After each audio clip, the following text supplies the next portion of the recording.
Like, comment, share and subscribe to Mufti Tariq Masood, famous scholar.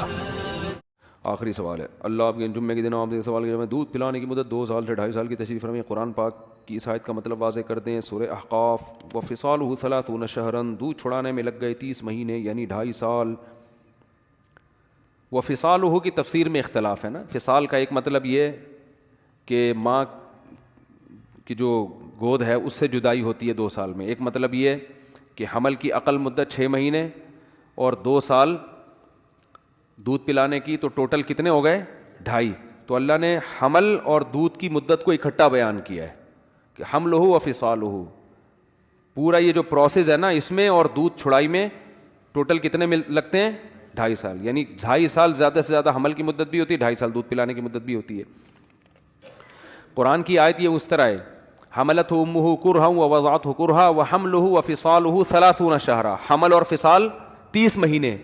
تو یہ جو فصال ہے نا یہ دودھ چھڑانے کی مدت ہے، تو یہ 30 مہینے بنتے ہیں 2.5 سال کے، 12 دونی 24 اور 6۔ تو امام ابو حنیفہ نے یہاں سے بھی استدلال کیا ہے، اور وہ آیت میں بھی جس میں 2 سال پلانے کا ذکر ہے اس سے بھی استدلال کیا ہے، کیونکہ اس میں آتا ہے مائیں اپنے بچوں کو مکمل 2 سال تک دودھ پلائیں، فا آتا ہے اس کے بعد کے لیے، اصل اس میں یہی ہے۔ بس اگر یہ دونوں رضامندی سے چھڑوانا چاہیں تو بھی جائز ہے، تو اگر 2 سال کے بعد پلانا ناجائز ہوتا تو اللہ رضامندی سے چھڑانے کا تذکرہ نہ کرتے، لیکن پھر بھی فتویٰ اس پر نہیں ہے، فتویٰ صاحبین کے قول پر ہی ہے۔ اور یہ جو حدیث میں آتا ہے کہ 2 سال کے بعد رضاعت نہیں ہے، یہ بھی حدیث ہے صحیح، اس کا مفہوم یہ ہے کہ وہ رضاعت جس میں عورت اجرت کی مستحق ہوتی ہے۔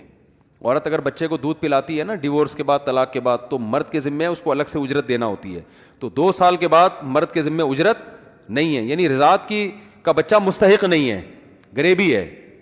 تو یہ اس لیے کہ یہ قرآن کے ظاہر کو رکھ کے حدیث میں تعویل کی ہے، لیکن پھر بھی فتویٰ اسی پر ہے، کیونکہ اتنا مدت 2 سال بھی بہت ہوتی ہے، اب کب تک پیو گے؟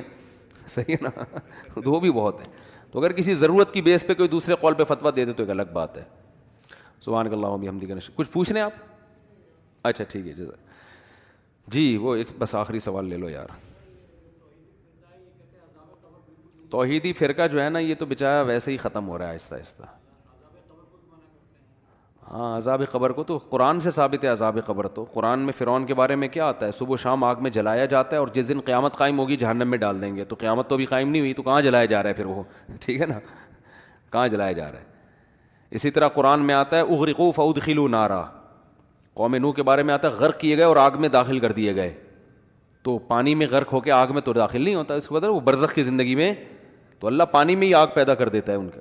اللہ ہم سب کو قبر کے عذاب سے بچائے۔